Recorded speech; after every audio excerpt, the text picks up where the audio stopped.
And we say good morning to you. We're back live, ready to go. We've been off a couple of days, and we're on the mend, and things are going better. So thanks for checking on us.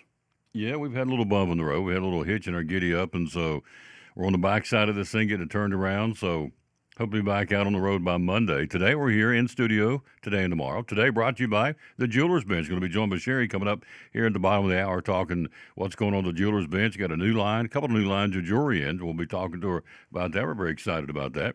Graduation not that far away. Mother's Day is on May the 11th, which is not that far away when you look at it on the calendar. So what is today? Today is the, 13th? Yes, you're inside of 2 months to Mother's Day. It's hard to believe. Hard to believe. We're inside of 300 days till Christmas. We won't go down that trail, but it is. It just keeps clicking. January, February now, a myth, a memory, a vapor, gone. We're into March, looking around the corner to April, and spring break for a lot of the school systems. Some are already on spring break this week. You look at graduation, summertime, dead period, football practice, and fall sports get ready to crank up. It just keeps on keeping on. But we'll enjoy the 13th day of March today while we've got it. And that's where we are in studio, brought to you by the Jewelers Bench. Lots going on. Interesting story out of Minnesota. We'll tell you about that. The coach got fired when he got back from the tournament. And so there's a lot of extenuating circumstances as to why he got fired, but he got canned. We'll tell you all about that. The coach of Minnesota's men's basketball team. We'll run down college basketball. Got some biggies going on today across the big tournaments, the Big Ten, the ACC, the SEC, the Big 12. We'll take a look at those. We've got also Mr. Baseball joins us coming up at the top of the hour. Greg Salyer talking baseball today. Lots going on in baseball. Beginning to turn the corner and wind it down to the end of spring training and start of the season right around the corner. Also, Sherry joins us coming up at the bottom of the hour. See what's going on with the folks from the Jewelers Bench in Elizabethton, right across from Poor Trav's Deli, our great sponsors. So both are our great sponsors, as a matter of fact, and we appreciate them both very, very much. In fact, we appreciate all of our sponsors. And they've all been very understanding because I've not been able to get out and do my thing like normal. But we are, I think, on Monday back out on the trail at Chick-fil-A in Elizabeth, and things are getting better. So we appreciate that very, very much. I wouldn't wish this on anybody, I can tell you that. Whew. And I know one thing. If nothing else, out of all this that's happened to me, I have learned we're going to slow this thing down a little bit. So we go wide open, and I don't care to tell you. It's interesting. Went back and added up the hours of doing all the ball games and all the sports shows just in the month of January. It was right at 130 hours. So when you set for 130 hours, that was in January alone, it just it kind of takes a toll on your body. And so got to slow this thing down a little bit. We're going to, but you know what? We're going to give you as much as we can while we can because we're trucking on. Show number 2247 on this 13th day of March. And here we go. Faith Hill with the national anthem, the verse of the day out of the book of Psalms, and jump right into college basketball here on the Tom Taylor Sports Show.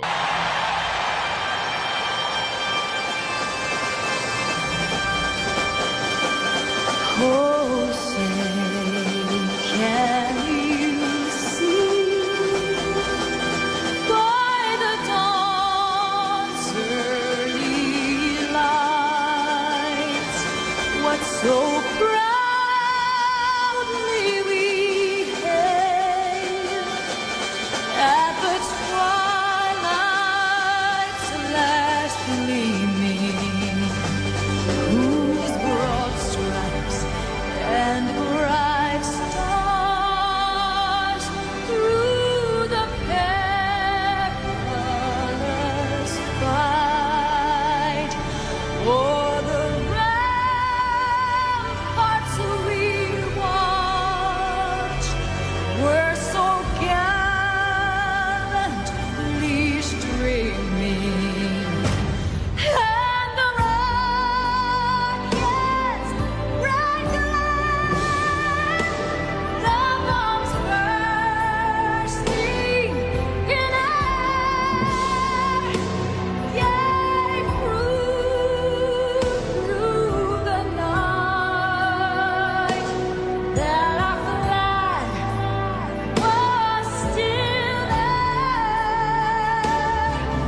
And back on the Tom Daly Sports Show, man, if I don't get you fired up, your wood's wet. Faith Hill bringing down the national anthem. Oh, yeah. All right, let's give you the verse today. We always dedicate our show to the man who hung on the cross today. Certainly no different. Psalms 21:20, verse 1 says, May the Lord answer you when you're in distress. May the name of the God of Jacob protect you. How about that? I like that. May the Lord answer you when you are in distress, and may the name of the God of Jacob protect you. Psalms 20, verse 1 is the verse of the broadcast today here on the Tom Daly Sports Show. So let's get into the story. Interesting. Look, it's a results-oriented business. We know that. College basketball, any coaching job on any level, quite frankly, even down to the high school level, it is what it is to a point. It becomes, as you know, a results-oriented business. Ain't personal, it's business. How they did this one's kind of shaky, in my opinion, but here we go. Minnesota fired their coach, Ben Johnson, early this morning. Posted at 2:19 in the morning. Team's season-ending loss yesterday, the first round of the Big Ten tournament to Northwestern. A Minnesota alumnus, Johnson coached the program for the past 4 seasons, went 56 wins, 71 defeats, ain't getting it done, failing to bring his alma mater to the NCAA tournament. Got to make a move. All right. The way he got canned was interesting. Athletic Director Mark Coyle, C-O-Y-L-E, he's on the men's basketball selection committee. Well, he's in Indiana and Indianapolis yesterday to start building the NCAA tournament field. He flew back in secrecy to Minneapolis late Wednesday night to fire Johnson when he got off the plane, got back to the campus. Got to let you go. Now, didn't get it done, but extenuating circumstances. Johnson led Minnesota to a 15-17 record last year. Or actually this year, 15-17 this year. Last year, he went 19-15. Only year in which they were above 500 under his watch. Okay, so he didn't get it done. But it's all about this. Now, watch how this goes. This is going to be a continuing problem for those schools that can't afford to do what the quote-unquote big boys are doing. Watch this. Minnesota's ranked in the bottom 2 or 3 in the Big Ten in name, image, and likeness resources for the duration of his coaching tenure. Johnson and his staff, not the alumni, not anybody else, but he and his staff are supposed to go out and raise the money.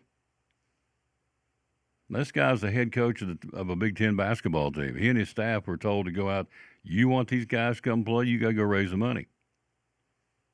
So, approximately $2 million this past season, they went out and raised the money. Coach Ben Johnson and his staff, Minnesota, responsible for raising nearly all of Minnesota's NIL budget. Now, that money was not enough because they lose point guard Elijah Hawkins to Texas Tech, power forward Farrell Payne to Texas A&M, who got more and larger financial opportunities to play elsewhere. It's all about the money. This guy's out here. Hello, Linda Pierce in Ohio. How you doing, lady? Thank you for watching. Judy Little, thank you for watching. So 2 other players portaled out, and promising freshman Cam Christie left for the NBAs. This guy loses, 1, 2, 3 guys for money. The other guy just left to go, obviously for more money too. He went to the NBA. So do you blame the guy? He didn't get it done on the court, obviously. The numbers say that. 15-17 this year, 19-15 last year. What is that? 34-32 in 2 years. But I don't know how other campuses do it. It seems unfair to make the coach go out and raise the money for the guys. He raised $2 million, which ain't bad. Hello, Floyd Nave. How you doing, sir? Which isn't bad, but again, is that his job? His job's to coach the team, and so he lost 3 guys to other schools that gave him more money because it comes down to this, NIL. We're going to see this more and more, the haves and have-nots. The big boys who've got the money are going to continue to raid the smaller schools, a.k.a. Minnesota, who don't have the money. Now, you know as well as I do, in the Big Ten, they don't have the resources to compete with the Ohio States and the Michigans, the Michigan States, probably the Penn States, probably Nebraska. I don't know that, but I know those first three or four I mentioned. Absolutely, they don't have the wherewithal to do that. No, Minnesota is going to give me more money to play basketball than say Indiana or Ohio State or Michigan. No, not a chance. And that's what this is. So Minnesota fires the coach, came back from the game, gets off the plane, and they say, "We got to have a talk." You know that ain't good at 2:15 in the morning. You've been relieved of your duties. So when you get home, tell your family you got fired and come back in and clean out your office. Go home, get a good night's rest, come back and clean out your office. Minnesota expected to interview now Colorado State's Nico Medved. Minneapolis native has led the Rams to the NCAA tournament 2 times in the last 6 seasons. So they're 22-9 in the number 2 seed in the Mountain West tournament. They play Nevada today. So there's the guy they're wanting to talk to, Nico Medved, M-E-D-V-E-D, Medved. And so we'll see how that goes. Virginia, University of Virginia, we're talking college hoops, will not retain their interim basketball coach, Ron Sanchez, who took over 3 weeks before the season following Tony Bennett's surprising retirement. Athletic director Carla Williams made the announcement. They got beat by Georgia Tech 66-60 in the second round of the ACC tournament. 15-17 this year. Not good enough. Carla Williams says got to let him go. Ron Sanchez. There's 2 coaching openings now. Minnesota, Big Ten, Virginia, ACC. So there you go. More teams clinching their spots in the big dance. Selection Sunday coming up. McNeese is going to the big dance for the 2nd straight season. They won the Southland Conference title game. American will go to the NCAA tournament representing the American, or the Patriot League rather. American defeated Navy by 22 in the conference tournament final. St. John's playing today in the Big East. We'll go down through that here in just a moment. And so here we go. Let's start with the Big East. 3 games yesterday, 2 of those upsets. Higher seed beat the lower seed. Butler, the 9th seed, beat the 8th seed Providence, knocked him out. 10th ranked DePaul knocked out the 7th seed, the Hoyas of Georgetown. And the number 6 seed Villanova did beat Seton Hall in the Big East tournament yesterday. Today, at 12 o'clock, it's up and running in about 45 minutes or so.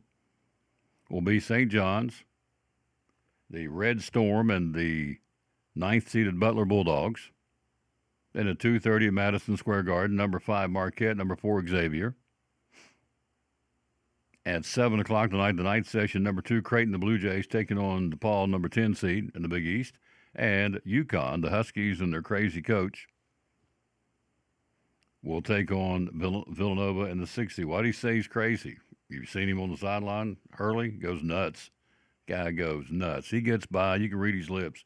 He dog cusses those officials. How he gets by with that? Whew. Man come up and cuss me for any reason. Whew. So, are you kidding me? Anyway, UConn will take on Villanova in the night game in the Big East at the Madison Square Garden. Hey, we're in studio thanks to Jewelers Bench. She joins us coming up at the bottom of the hour. New lines of jewelry she's going to tell us about. We'll be there in a couple of weeks. Tuesday after next, we'll be there, broadcasting live from the Jewelers Bench. Hello, Joanne Smith. How you doing, lady? Joanne brought me a candy cane last night. I did make it to church last night, which is where I need to be when I can make it, and I did. And I had some very kind comments from folks that missed me, and that was very kind. But anyway, Joanne brought me a candy cane. So in March, I said, it's Christmas in March. And she just giggled, went on. So it's probably... It may have been 4 or 5 years old. I don't know. It may have been an outdated candy cane. Here, there, cowboy. Enjoy this candy cane. Well, thank you. So anyway, hello, Joanne. How you doing, lady? And so she, I don't know who else she passed out candy canes to yesterday. I got one, and I ate it, and I'm still alive to talk about it. So I guess it's okay. It's all right. So I would think, I can't imagine candy canes going bad. But anyway, thank you, Joanne, for giving me a candy cane. Big 12. From yesterday, Cincinnati 13th seed beat the 12th seed Oklahoma State. The big upset, Colorado, the Buffaloes knocked off the 9th seed TCU yesterday. K-State, 10th seed beat Arizona State. 10 beat 15, which was expected.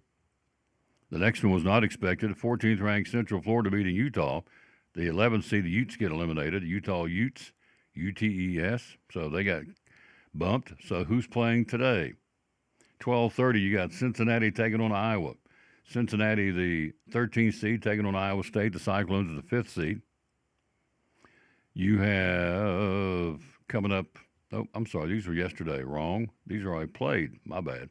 Let's start over. Cincinnati and Iowa State. Iowa State won that game by 20. Colorado upset West Virginia. The 16th seed beat West Virginia yesterday, the 8th seed, by 7. Baylor, the Baylor Bears, the number 7 seed, beat K-State, Kansas State, by 24. And Kansas had to go to overtime to beat Central Florida.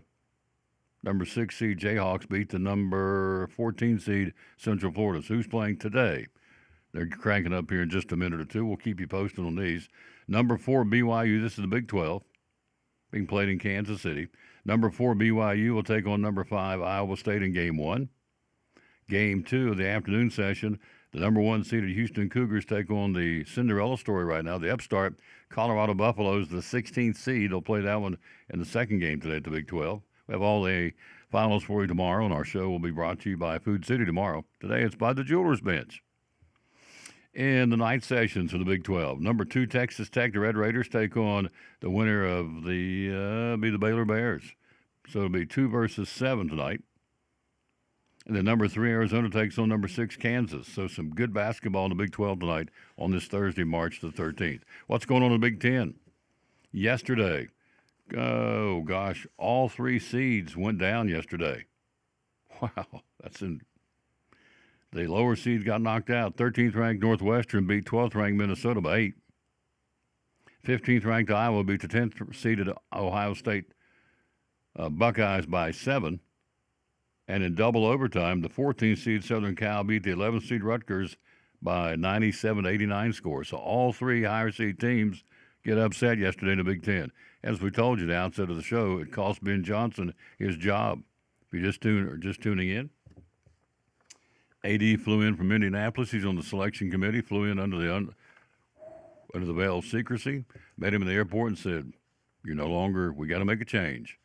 At 2:15 in the morning. How about that? Do you think he knew it was coming? I don't know. I don't think you're ever ready if you're getting fired, do you? You're ready for it, even if you know it's coming. You're still not ready for it. Who's playing today in the Big 10? At 12 o'clock, coming up here in just a little while, number 9 seed Indiana, the Hoosiers take on the 8th seeded Oregon Ducks. Right after that will be Northwestern at 17 and 15, taking on Wisconsin, the 5th seed. Tonight, the night game sessions, Iowa, the Hawkeyes, and Illinois. Iowa, the 15th seed, Illinois, the 7th seed. And in the nightcap, number 6 Purdue will take on the 14th seeded Southern Cal Trojans in a Big 10 tournament in Indianapolis, Indiana. All right, let's take a look at the ACC from yesterday. What happened in the second round yesterday? We told you Georgia Tech beat Virginia, cost Ron Sanchez, the interim coach, his job at Virginia. He's gone. The Yellow Jackets played Duke at noon today, the number 1 seed, in the quarterfinals. South Carolina, a 20-point win over Notre Dame yesterday. Tar Heels will take on Wake Forest right around at 2:30 this afternoon. Number 4 seeded Wake Forest and the Tar Heels. Tonight, the night sessions, you have Stanford, who beat California yesterday. The Cardinal will take on the Louisville Cardinals, so it's a bird game. The Cardinal, as they call Stanford, it's singular, Stanford Cardinal, against the Louisville Cardinals. The number 2 seed tonight at 7 o'clock. And then you have Clemson taking on SMU, who knocked off Syracuse yesterday. Syracuse, the 14th seed. So they've knocked off number 6. I'm sorry, SMU knocked them off. My apology. SMU, the number 6 seed. One is they're going to play, so it'll be the number 6 seed taking on number 3 seed SMU and Clemson. They'll be coming up the late game tonight. So you have at noon Duke, Georgia Tech, 2:30 or thereabouts North Carolina, Wake Forest, 7 o'clock or thereabouts Stanford and Louisville, 9:30 or thereabouts tonight Clemson and SMU in the ACC. Let's go to the Southeastern Conference Tournament. Going to be some good ones today. Arkansas, who defeated South Carolina, will play Ole Miss. That'll be right around 1 o'clock this afternoon. Texas will battle Texas A&M. That winner gets Tennessee tomorrow afternoon. The Volunteers will watch this one with a lot of interest. Longhorns and Aggies will go at it in game number 2 today. Game 3 at the SEC tournament in Nashville. Mississippi State and Missouri. Bulldogs, number 10 seed, Missouri, the 7th seed, playing today in the night session in the second night game tonight. Oklahoma, who stopped Georgia last night. Oklahoma, the 14th seed, knocking off the Georgia Bulldogs, the 11th seed. And so tonight, that final game, Oklahoma, Kentucky in the SEC. So Arkansas, Ole Miss, Texas, Texas A&M, Mississippi State, Missouri, and Oklahoma, Kentucky. That'll be your 4 games today in the SEC tournament in Nashville, the Bridgestone Arena. We are live in studio here on the Tom Dillon Sports Show on this Thursday, March the 13th. Is it nice outside or what? Is it absolutely gorgeous? Got some, being told, some severe weather coming in here for the weekend, Saturday and Sunday, but we'll take that when we'll approach that and deal with that when it gets here. Right now, it is nice outside. Look into the 70s today. Very nice. It is 11:25 here on the Tom Dillon Sports Show. Is that right? Make sure my clock. I've had all kinds of clock issues. Yeah, 11:25. Forgot to 2 of my clocks. Forgot to move them up to daylight savings time. So I walk around, going, that ain't right. That's the wrong time. So had to fix those the other day. I'm just a train wreck on 2 legs, I'm telling you. All right, girls' state basketball tournament, Murfreesboro. Take a look at that, and then we'll get a hold of Sherry. Let her tell you what's going on. The newest line of jewelry she's picked up at the jeweler's bench in Elizabethton. Yesterday, North Green, the Lady Huskies get their hearts broke. They finish at 31-5. They lose to Greenfield, put them out 44-39. So North Green is done. That's their local team in single A. Van Buren defeated Memphis Middle College by 36, blew them out. So Van Buren will play Coalfield. Coalfield had a 13-point win over Moore County. So Coalfield's now 31-5. Van Buren 27-6. Those 2 single A teams play tomorrow. On the other side of the bracket, Richland beat Copper Basin by 20. Richland runs their record at 28-4. They will play Greenfield, as we said, to beat North Green, and Greenfield is at 28-6 now in the season. They'll play those games tomorrow at Middle Tennessee State. In 2A, it just goes to show what's on paper doesn't matter. McMinn Central, 37-1, going into the tournament, got beat by 11 yesterday. Loretto beat them. Loretto moves on. McMinn Central, 37-1, are gone. Loretto at 25-8 will play Westview. Westview runs their record to 31-1. They won by 18 over East Nashville. Low-scoring game, 48-30 was the final. Gatlinburg-Pittman in AA girls state basketball play. They move on. GP beats Summertown by 14. Gatlinburg-Pittman now 26-11. They'll play York Institute, who won by 1 yesterday over Memphis Business, 44-43. So Gatlinburg-Pittman is 26-11 on the season. York Institute's record is 29-5. Westview is 31-1. Those will be played tomorrow. Today, what's going on today? The 3A tournament. Coming up today, you got Cobb County taking on South Gibson. We'll check on that score. It may be a final. So that's coming up again today. Cobb County and South Gibson, that's our lone local team in the 3A state girls tournament. South Gibson 27-8, Cobb County 29-7. Portland and Heritage will play. Let's go cranking up right around noon. Portland at 24-11, Portland High School, and Heritage at 32-2 in the girls state 3A tournament. Dyersburg in the western part of the state at 27-4, taking on White County at 31-3. And Jackson Southside at 28-2 will take on Northview Academy at 31-4. Northview Academy is down around Sevierville, so it's kind of close to us. Hello, Andy, West Virginia. How you doing? Cobb County 29-7 is our local team in 3A basketball. We'll throw Northview Academy in there. We play them in football. Elizabeth plays them in football during our region, so we'll throw Northview in there too. Northview at 31-4. Lady Cougars, they'll play right around 3:15 this afternoon. That's in 3A. 4A basketball, who plays Oak Ridge, the Lady Wildcats at 30-3 will play Bartlett at 23-11.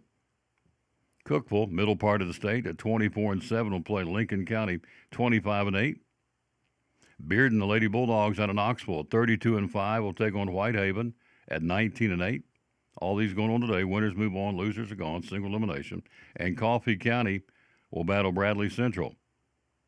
Now, this is a game right here. Coffee County 35-0. Bradley Central, Lady Bears at 32-1. So you have a combined record of 67-1 on this one. That may be the state championship game. Of course, the other teams say, well, no, we're in here too, but that's a pretty good matchup. 35-0 and 32-1. Real good matchup, as a matter of fact. So we'll see. That's what's going on in the girls' state basketball tournament going on this week at Murfreesboro. The guys are set up and ready to go. We'll talk about that tomorrow. They'll be ready to go next week, the state basketball tournament. Let's see, you got going from our neck of the woods would be North Greens boys in single A, and the Greenville Green Devils are going in 3A. So Brad Woolsey's taking his team to the state tournament. We'll try and talk to him tomorrow on the show. We'll be here tomorrow, brought to you by the good folks at Food City. Coming up, we'll check in with our buddy, the one, the only. She is a dandy, Sherry Holtzclaw from the Jewelers Bench, the only full-time, full-service jewelry store in Elizabethton, serving all over the not only the area, but the state, really all over the country. She ships jewelry all the time. JewelersBenchTN.com is where you go to check it out.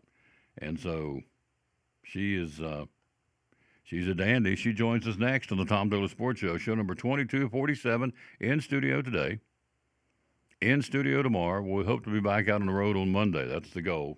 We've turned the corner. Can I thank Eric Carter enough at Lingerfield Drug Store? No, he has been a godsend. He has helped me get back in the groove, and so we've had a little hitch in our giddy up, so we're back in the groove, and slowly but surely, and we're making progress every day with a big thanks to, number one, him, obviously. Number two would be Eric Carter at Lingerfield Drug Center, and we'll thank some other folks a little bit later on next week, but that's the two I want to thank right now, because they've been just very, very, very helpful getting us turned around here. Tom Taylor Sports Show back coming up. Also, top of the hour, Greg Salyer, Mr. Baseball, joins us today. See what's going on. There's a lot going on in spring training. So not to see what's going on, there is a ton of things going on. More pitchers are getting hurt. It's interesting. A lot of these pitchers are going to have, a couple of them having season-ending Tommy John surgery on their arms. They're in spring training. The season hasn't even started yet. It's interesting. Sherry Holtzclaw next on the Tom Taylor Sports Show. We're talking to Sherry Holtzclaw, one of our great sponsors, the Cyclone Sports and the Tom Taylor Sports Show. A lot of jewelry stores out there. Why the Jewelers Bench? So everything is done in-house. Nothing gets sent out. We do ring sizing, necklace repairs, replace stones, shorten bracelets, necklaces. We repair silver jewelry. There's not a lot of jewelry stores that will repair silver jewelry. So we're one of the ones that do. Occasionally watches, we do some watch repair. Some of it we do have to send that out occasionally, but I'll let you know when I do, so it doesn't go out without you knowing about it. Watch batteries. They replace a lot of watch batteries. Again, every day. Yes. John Holtzclaw is one of the few jewelry repair people in the area. There's not many of them left, so they do jewelry repair here. Remember that. They ship all over the country. The website is? JewelersBenchTN.com. The hours you're open are? Monday through Friday, 9:30 to 6, and then Saturday, 9:30 to 2. All right. And social media, where do we find you? Facebook and Instagram. And the phone number is? 423-542-5600. Be loyal, buy local. It's a mom and pop store. Been here for a long time here in Elizabethton, serving not just Elizabethton, but the entire Tri-Cities and really anywhere in the country. The Jewelers Bench, proud sponsor of the Cyclone Sports and the Tom Taylor Sports Show.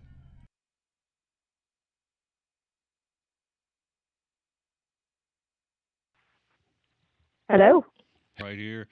As soon as I hit this, I'm going to be right. Boom. There we are. We are back on the Tom Taylor Sports Show, and she is with us live on the phone, our buddy Sherry Holtzclaw from the Jewelers Bench. Good morning, young lady. How are you? I'm doing good. How are you, Tom? I'm doing fantastic. Thanks for checking in with us. Going to be over there on the 25th in a week or so.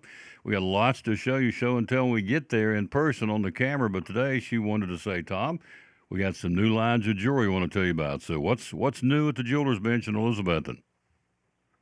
So what's new is I have a new line of earrings. It's called Concept, and it is a nickel-free earring. They're surgical steel. There's the white and the yellow. I've got over 400 pairs that I've worked very hard putting in, and price points are great. So the name of the company again is what? Concepts. All right. So there you go. That's the new line of jewelry. So these are primarily gold and silver earrings. Is that correct? Yeah, they're surgical steel. So there's yellow and the white, but the yellow, of course, is plated. It's gold plated. Yeah, that's awesome. So that's something I can look forward to seeing, and they can see when we get over there in a week or so to show folks because, as we said, Mother's Day earlier in the show, Mother's Day is May the 11th, not that far away, inside of 2 months to Mother's Day. Graduation right around the corner. So if you're looking for earrings for any one of those ladies, a graduate or a mom, or just for any other reason, you'll be able to see them. You can see them now, obviously, when you go by the store, but we'll show them to you on the 25th. We're over there broadcasting live. So, Concept, the new line of jewelry. Is that anything else new that you have, or is that it?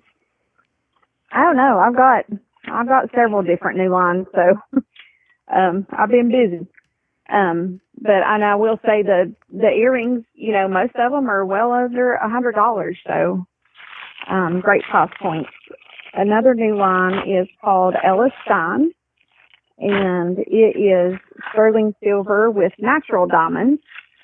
Also some great price points. There's necklaces, earrings. Some of those are going to retail around $100 or so.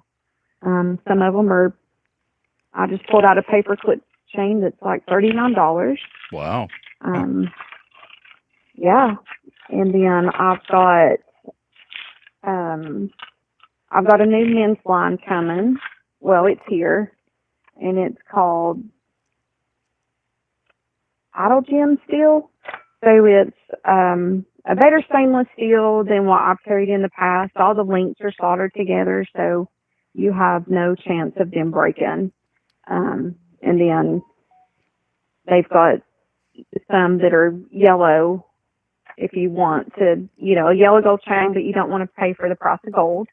Those are supposed to hold up very well, and they look more like the real gold. And then I have a line for, it's a cremation jewelry line.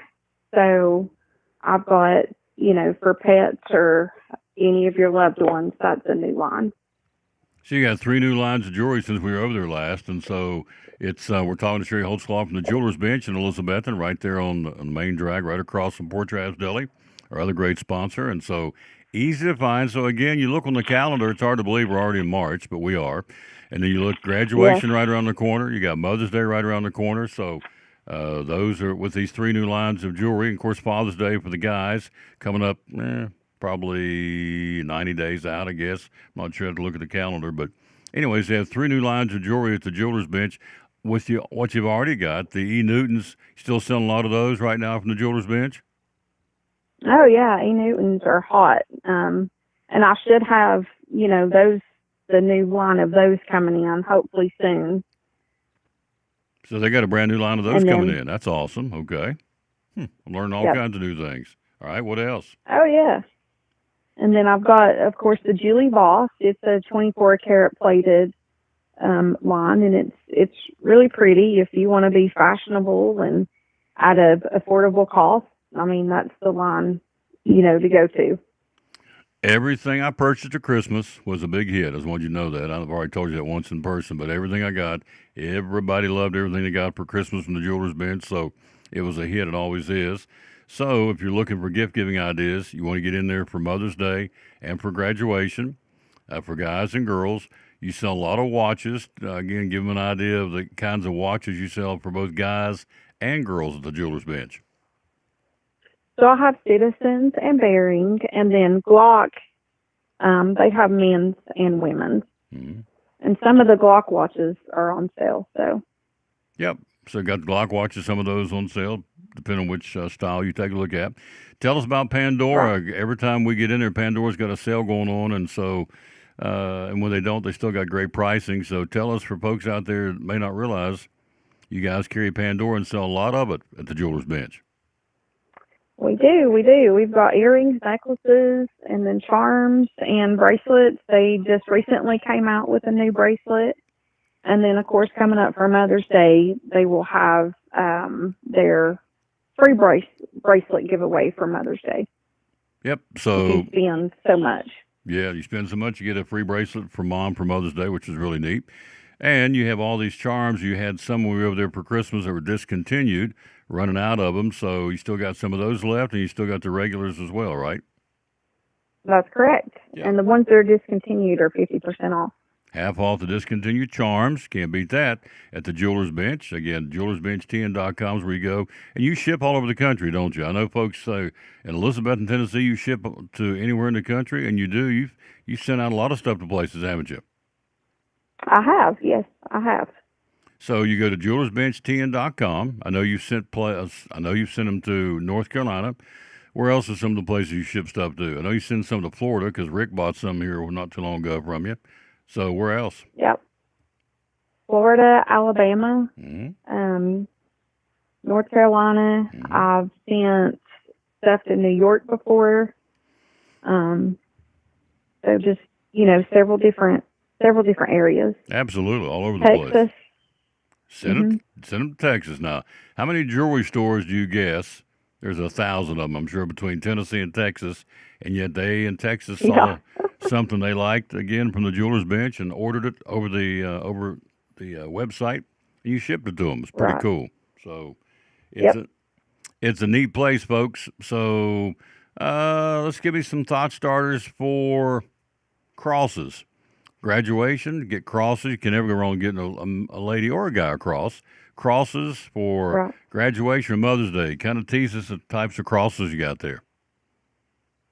So I've got, just if you want plain gold crosses, I've got those in white gold, yellow gold, silver. And then if you want something a little bit fancier, I've got those in white gold, yellow gold, and diamonds. I have a couple of rose gold and diamonds. So cross necklaces, cross earrings. You got all of these. And so we're going to show them. Yeah. We're over there on the 25th. We'll be back in there. We're on the mend. We're getting mended up here and so we'll be back out on the road on Monday. We'll be there on the 25th on that Tuesday. So see if I've learned anything here. Let's see if I can remember the birthstones. Let's see. January is garnet. Do I hit the bell or hit the buzzer? Correct. You hit the bell. Ding, ding, ding. All right. February would be amethyst. Correct. 2 for 2. March this month would be aquamarine. Correct. Ding, ding, ding. April. Let's see, I know May is emerald. That's my month. So I got that one right. But April, gosh, I'm going to say April is diamond. You're correct. Ding, ding, ding, ding. I'm 5 for 5. All right, let's go to June. Oh, gosh. Now I'm going to get in trouble here. June. Opal. Wrong. I was 5 for 5. What's June's birthstone? So June is Alexandrite. Oh, I never got that. All right, so July, Yeah. ruby. Correct. Ding, ding, ding, ding. All right, August is peridot. Correct. Ding, ding, ding. I'm telling you, I'm not looking. This is a total. If you asked me what I did yesterday at 2 o'clock, I couldn't tell you. But I can tell you that it's peridot. So September, we're up to September. Oh, gosh. Black onyx. Wrong. All right. September is Blue sapphire. blue sapphire. October, is it citrine? No. It is? Nope. Oh, all right, I missed that one too. No. What's the October birthstone? So it's tourmaline or opal. Opals. I knew opals in there somewhere. All right. November is citrine. Correct. Ding, ding, ding, ding. Oh, I was close. All right. So December is, oh gosh, what is December? December is, it's blue topaz. Correct. Ding, ding, ding. So I got what? Miss 4, didn't I? I was 8 for 12. Yes, Yeah, there you go. that is correct. That is. So that ain't that bad doing off the top of my head. So to lead that in, Yeah. birthstones from the Jeweler's Bench. What can folks come in and buy that has a birthstone in it from the Jeweler's Bench? I know you got rings. What else? Oh, got rings, earrings, necklaces, bracelets. Pretty much anything you want. Pretty much you want. Got it. All right. So Yep. tell us the hours you're open and tell us again the website. And when we get there, what will we find on the website? Okay, we're open Monday through Friday, 9:30 to 6, and on Saturday, 9:30 to 4. And then the website is jewelersbench10.com. So on our website is a ton of stuff that we can order. We do not always have it, all in store because there's a lot on there. But it is stuff that we can order and get shipped out to you. There you go. Folks, it's Sherry Holtzclaw from the Jewelers Bench. JewelersBench10.com is where you go to the website, check it all out. Or if you're local, go into the store and see it for yourself. It always looks better in person. And so we're going to be there. Always. We're going to be there on the 25th, ready to go. That'll be on a Tuesday.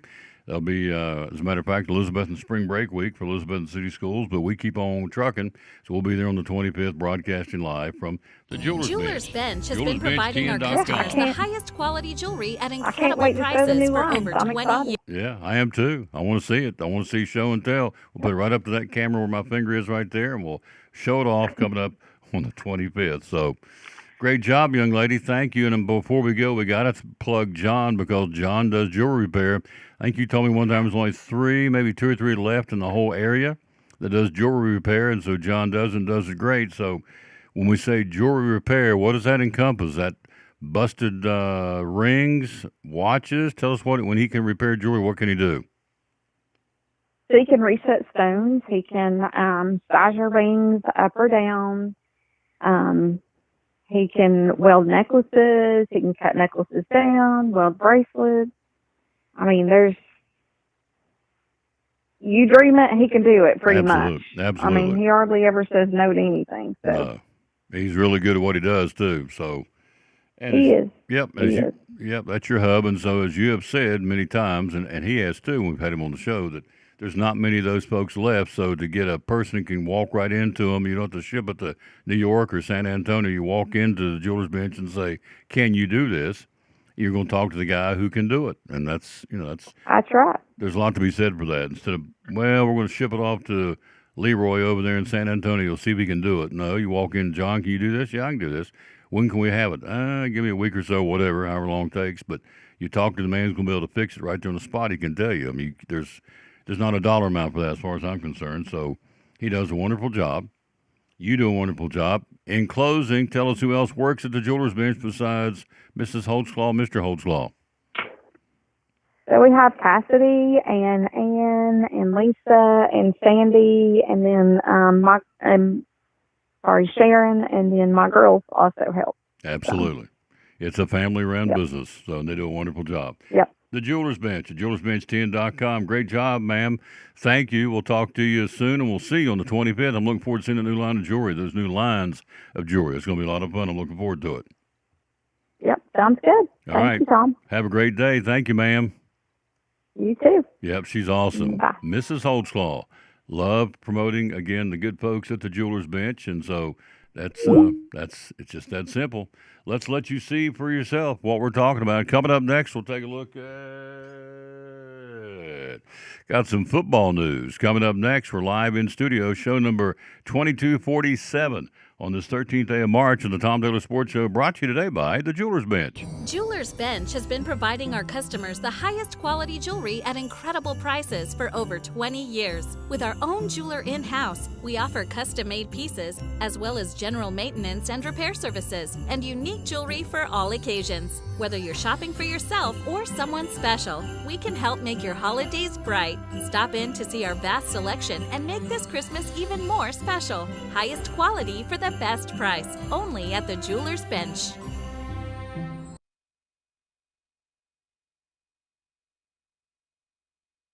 I stand before you now as proof that you should never believe that something is impossible to do. In America, the impossible is what we do best. Brumman Sports Shop in downtown Elizabeth with your favorite school's T-shirts, polos, or hoodies. They can put your school, church, or company's logo on lots of different styles of hats, including Nike and Richardson and now Travis Matthew. Windbreakers, sublimated shirts, pullovers, koozies. They can order for any area school and your favorite team. Dry fit sleeveless hoodies, Nike dry fit T-shirts, women's and toddler sizes. You can order any uniform for any sport, including the pants or shorts from Brumman Sports Shop. And they always have a clearance rack to save you money. Plaques, trophies, medals, and ribbons, and all the engraving is done in-house. And they offer hard-to-find Letterman jackets of your favorite school for guys, ladies, and now elementary and middle school athletes too. And they offer all the different sports patches as well. Brumman Sports Shop, downtown Elizabeth, and Facebook, Instagram, website, BrummanSportsShop.com, phone 542-2321, Brumman Sports Shop in downtown Elizabethton.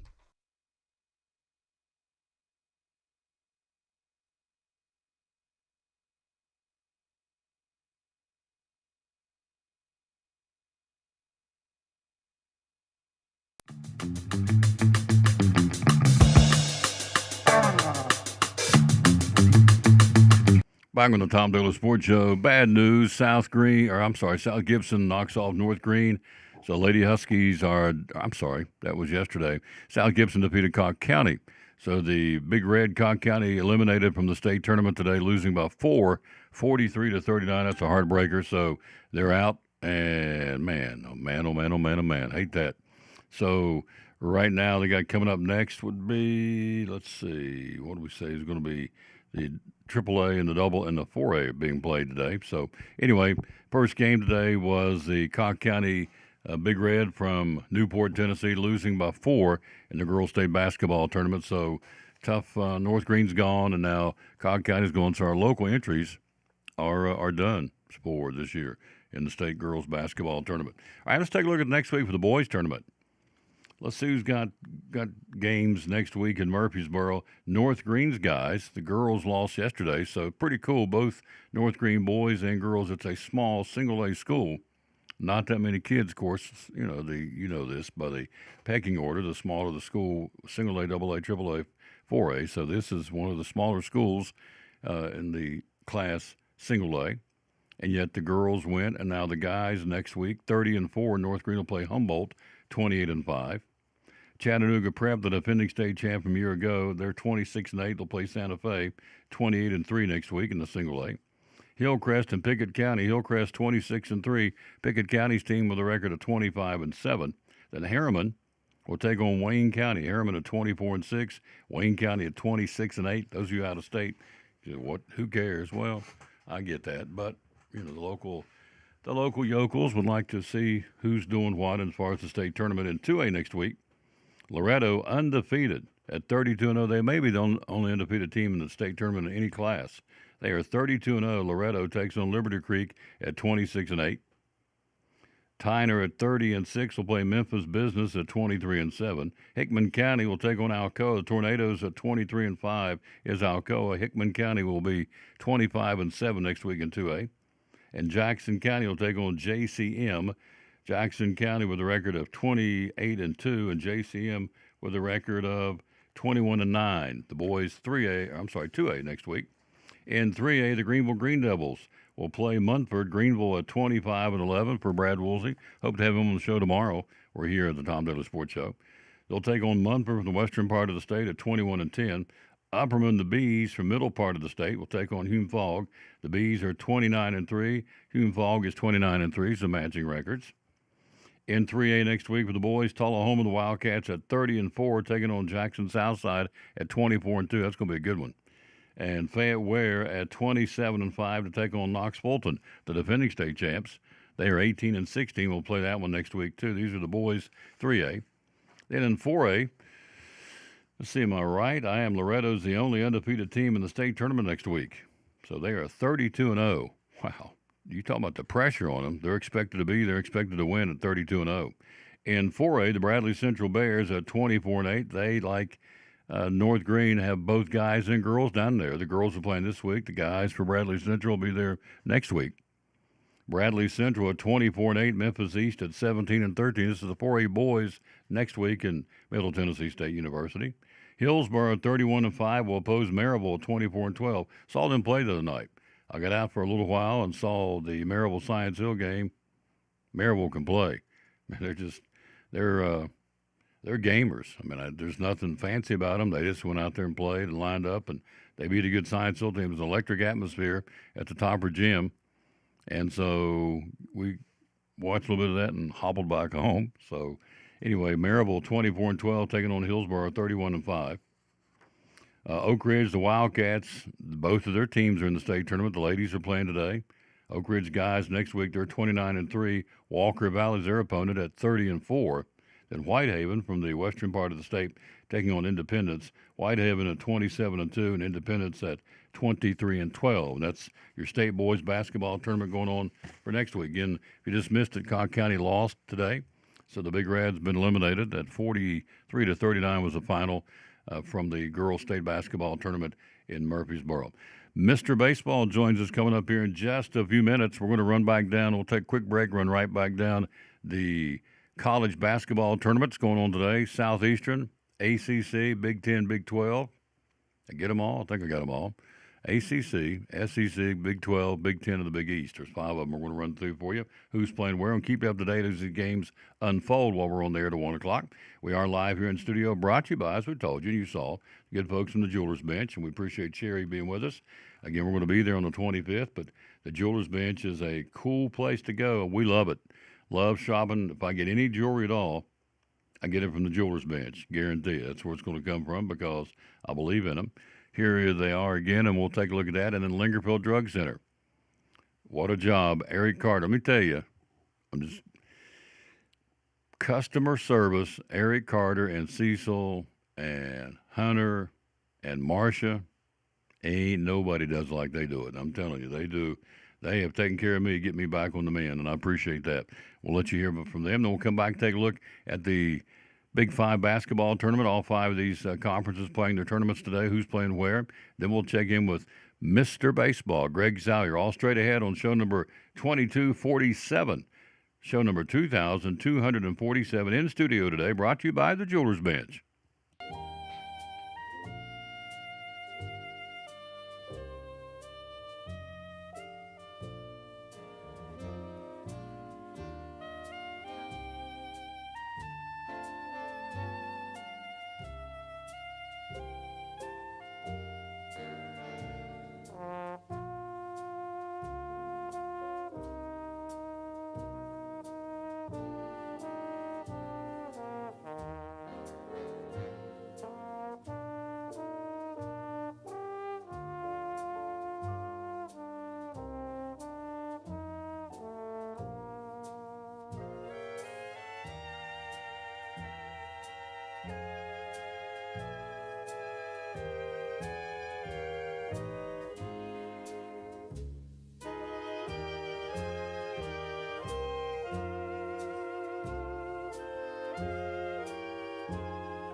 We're talking to our buddy Dr. Eric Carter from Lingerfield Drug Center, one of our proud sponsors of the show, and Cyclone Sports.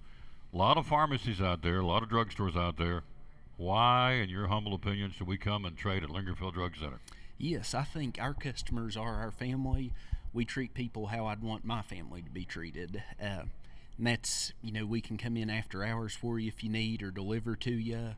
I think we just go the extra mile. A lot of times at a big chain or something, if you need a refill and it's out of refills, it's too bad. But we'll call the doctor, send them messages, and keep bothering them until they get them sent in to us. So we want to do everything we can to make sure our customers have their medicine and are happy. Customer service, folks. Again, Lingerfield Drug Center down here beside Carter County Bank in downtown Elizabethton. Proud sponsor of Cyclone Sports and the Tom Taylor Sports Show.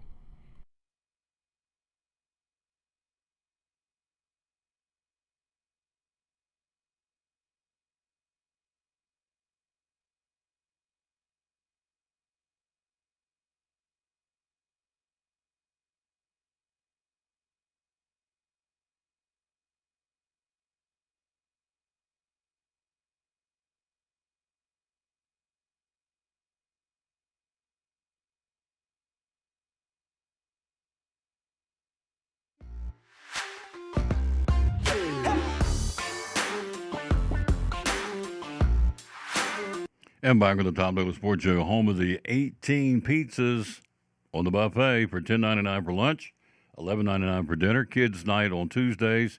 Can't beat it, folks. Pizza, and they crank it out. And I'm telling you, you sit there, it's like a machine watching those guys make those pizzas. Man, they're humming them out. And so they keep it stocked. The place stays packed and always room for you. They always have groups. You have group settings in there on the back in the sunroom. And also, they have a fundraiser. You can go in and they give a portion of the proceeds to your organization. Last time we were there, was a group from Sullivan East High School in there having a fundraiser. So it's not just Elizabethton folks to take advantage of it. People from all over the Tri-Cities come to Pizza Inn and have fundraisers. So consider that too. And Eric does a wonderful job. We're due to be over there week after next, I guess, going to be over there as well. We'll be back out on the road. Going to wrap up this week here, get mended up, be ready to roll. We're here today, and tomorrow we'll be here thanks to Food City. Today, as you've known and heard from Sherry from the Jewelers Bench, that's why we're here today. Brought to you by those great folks. All right, SEC basketball, it starts at noon, just ready to get cranked up. Arkansas and Ole Miss, game 2 today, Texas and Texas A&M. Winner of that game will play Tennessee tomorrow in the opening round of the game for the Volunteers tomorrow afternoon.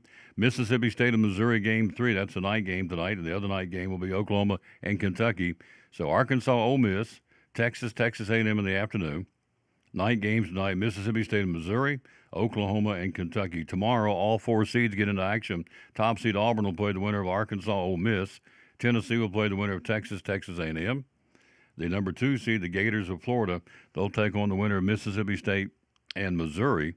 And the 3rd seed in the tournament, Alabama, the Crimson Tide, will play the winner of Oklahoma and Kentucky. So that's what's going on in the SEC in Nashville. ACC tournament today, starting at noon, just getting underway. The number 1 seed, Duke, will take on Georgia Tech. Then you have Wake Forest and North Carolina.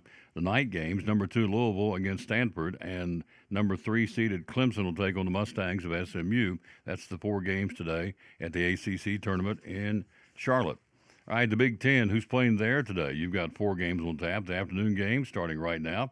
Indiana, the 9th seed against Oregon, the 8th seed in the Big Ten, being played in Indianapolis. Then you have Northwestern the 13th seed, taking on the 5th seed of Wisconsin Badgers. The 2 night games tonight, Iowa, the Hawkeyes at number 15, coming off the upset win over Ohio State, the 10th seed. Iowa, the 15th seed, will take on the Fighting Illini of Illinois, the number 7 seed. And then the nightcap tonight, Southern Cal, at 16 and 16, coming off the upset win over Rutgers. They'll take on the number 6 seed at Purdue Boilermakers. That's all in the Big Ten tonight and today. Again, as we said, in Indianapolis. In the Big 12 going on today, you have Cincinnati and Iowa State. You have, looked the wrong one again. You have BYU and Iowa State. You have Houston and Colorado. You have Texas Tech, the Red Raiders tonight, the night game against Baylor, and Arizona and the Kansas Jayhawks. So the afternoon games, BYU and Iowa State, Houston and Colorado. Tonight it's the Texas Tech Red Raiders and Baylor, and Arizona and Kansas. That's your Big 12 games being played in Kansas City. Then the Big East today going on. You have, starting at noon, the St. John's under Rick Pitino, the number 1 seed, taking on the Butler Bulldogs. Then coming up at right around 2:30 today, number 4 seed Xavier, number 5 seed Marquette, all this being played at Madison Square Garden. Then you have the 10 seed DePaul, and tonight the night games, and Creighton, the Blue Jays, number 2 seed against DePaul, the number 10 seed, and they'll wrap up tonight with UConn, the number 3 seed, the Huskies taking on the Wildcats of Villanova, the number 6 seed. So that's what's going on there. Again, as we told you, McNeese going to the big dance. They won the Southland Conference title game last night. American goes back as they beat Navy by 22 last night in the conference tournament of the Patriot League. And so we were talking about Rick Pitino. They call themselves the Red Storm. They're getting ready to play and get going right there, the number 1 seed from Madison Square Gardens where they're playing that. Again, Virginia not retaining interim basketball coach Ron Sanchez, went 15 and 17. You know, they handed him the job 3 weeks before the season started because Tony Bennett just up and walked away from the program. He retired, a surprising retirement to say the least. So they threw the whistle and the clipboard to Ron Sanchez and said make it work. He went 15 and 17 this year. Wasn't good enough. He got fired. They're looking for a new coach at Virginia. And we told you the outset of the show, Ben Johnson, Minnesota gets beat by Northwestern. He flies back to Minnesota or Minneapolis after the Big Ten tournament in Indianapolis.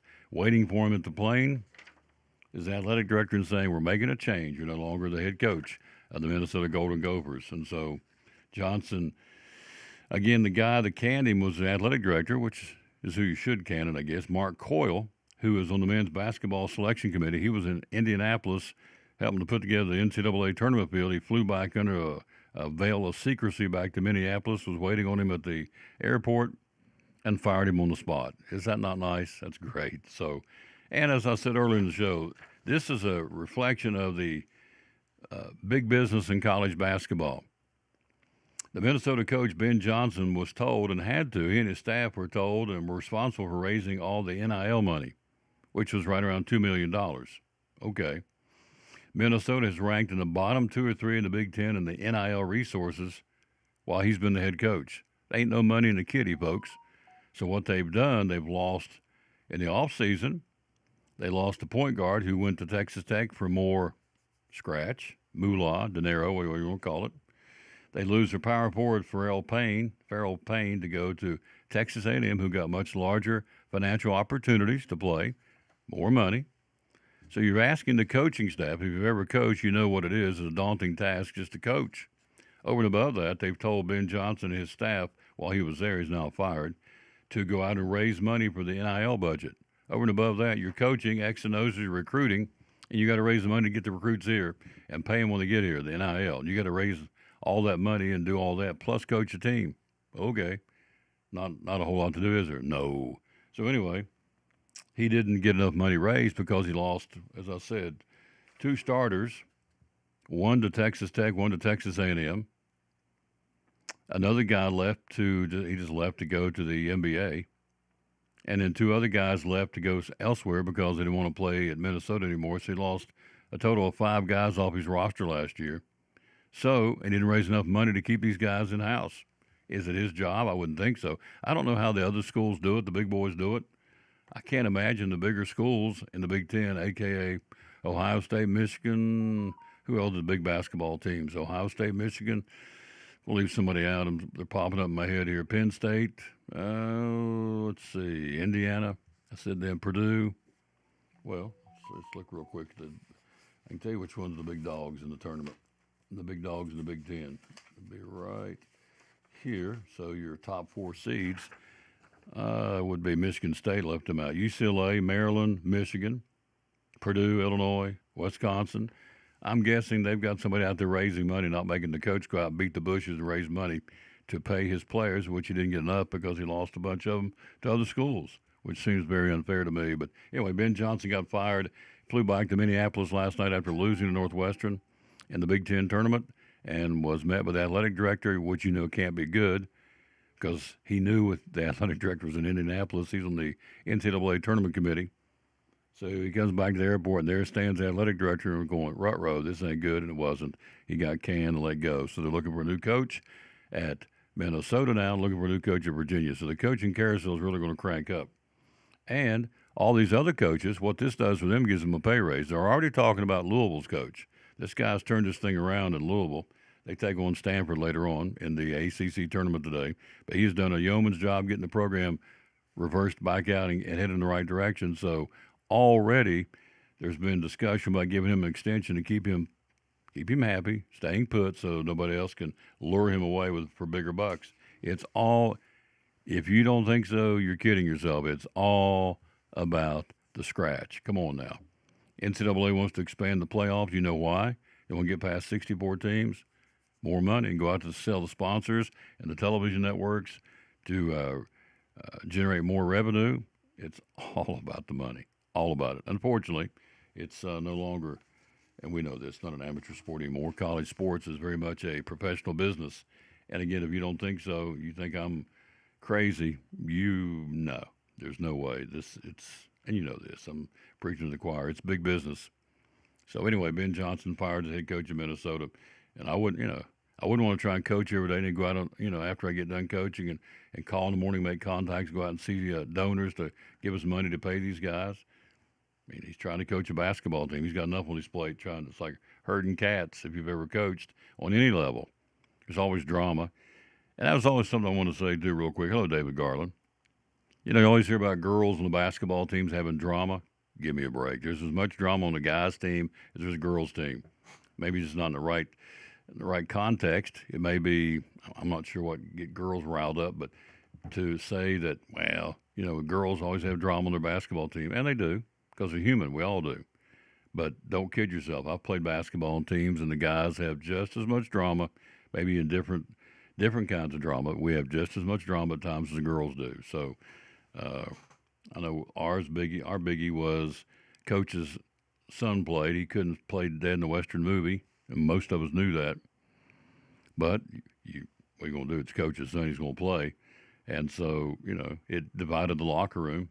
Some of us knew that he had no business being the point guard of the team because he was terrible. But it didn't matter because he was the coach's son. And so other half of the locker room said, it's all right. He's Coach's son. It's okay. So that right down the middle created drama for that very scenario. So just FYI, because I played it, been around it all my life. So only girls have drama on basketball teams or sporting teams, not just basketball. Negatory. There's drama on boys' teams too. Baseball, football, you name it. It's just the way it is. We're all human, and seems like there's always a conflict. Greg Salyer, Mr. Baseball, next. Let's say hello to some folks watching the show. We're back in the saddle after being down for a couple of days. Put on my $10 Food City glasses and say hello to him. Then we're going to talk to Greg. He's got lots to talk about. Baseball. More and more starting pitchers are being hurt. A couple of guys, season-ending Tommy John surgery in spring training. They're not even going to get a chance to play. Sydney Redmond. Hello, lady. Thank you. Sherry Galla. Debbie Deegan. Some new names. Laura Sparks. Betsy Barnhouse. Sherman West. Dan Florence. Stephanie Parnell. David Garland. Hello, sir. Saw you tonight at the basketball game. Janice Scheisser. Hope I'm saying it right. Trista Butcher. Dan Florence. Matt Tench. Cindy Redmond. Stephanie Parnell. Who else here? Let's say hello to Lynn Beaver, Pat Schwartz, Willie Robinson, Cynthia Maloney, Kay Northrup, Angie Wilhoit. There you go. Deanna Nugent, Kim McCormick. She's a piece of work. I tell you, I pray for Andy every day. Deanna Nugent, Stuart, Bochnia, Bachchamp. I'm going to butcher that one. How about just saying hello, Stuart? So I don't embarrass myself. Larry Levine was one of those two. Robin Logan, Christian Huntington, Thaddeus Felton. Hello to you guys and ladies. Phyllis Adams. Let me give you one more here. We'll take a break and get Lisa Baker's on. Hello, Baker. How you doing, lady? Wanda Jones and Alice Lawson. And the last one we'll say hello to before we take a break is Kathleen Roy. Thank you all for watching. Appreciate that very, very much. We are dialed into show number 2247, Major League Baseball. Lots happening. We'll take a break. We'll get him on coming up next, Mr. Baseball. He joins us right after this from Farm Bureau on the Tom Taylor Sports Show. Why Daniel Grindstaff? Well, we are local. It's just like Cannon's Furniture here. You've got a local place of business right in the middle of town. You've got a local point of contact. We have local adjusters that's out in the counties. And, you can pick up the phone if you've got an issue with something. We try to help folks resolve it. And, we are based in the state of Tennessee. We are Tennessee specific. We've got a $30 annual membership that goes to agriculture in Tennessee. It supports kids wanting to go to 4-H camp.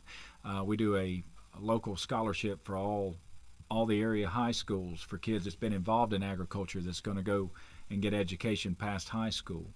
And all that stuff plays a part into supporting the state where you live. We are state specific. Now, there's North Carolina Farm Bureau. That is separate from us. Mm-hmm. Kentucky Farm Bureau. We are state specific in the state of Tennessee. And, but that is, in my opinion, that's the biggest thing. You've got a point of contact. How do we get a hold of you? Social media sir. And a phone number. Yeah, so I've got an agent page, Daniel Grindstaff Farm Bureau. We've got an office page, Elizabethan Farm Bureau, 423-543-2288. And I would like to add that we did get voted as best insurance firm, and thank the people that voted for us doing that. And somehow I wound up getting the agent category, which I greatly, greatly appreciate. It means a lot to me when folks, feel inclined to do that, especially for our office. Absolutely. Yeah. Daniel Grindstaff here, the Farm Bureau, one of our great sponsors of Cyclone Sports and the Tom Taylor Sports Show. Daniel Grindstaff at Elizabethan Farm Bureau.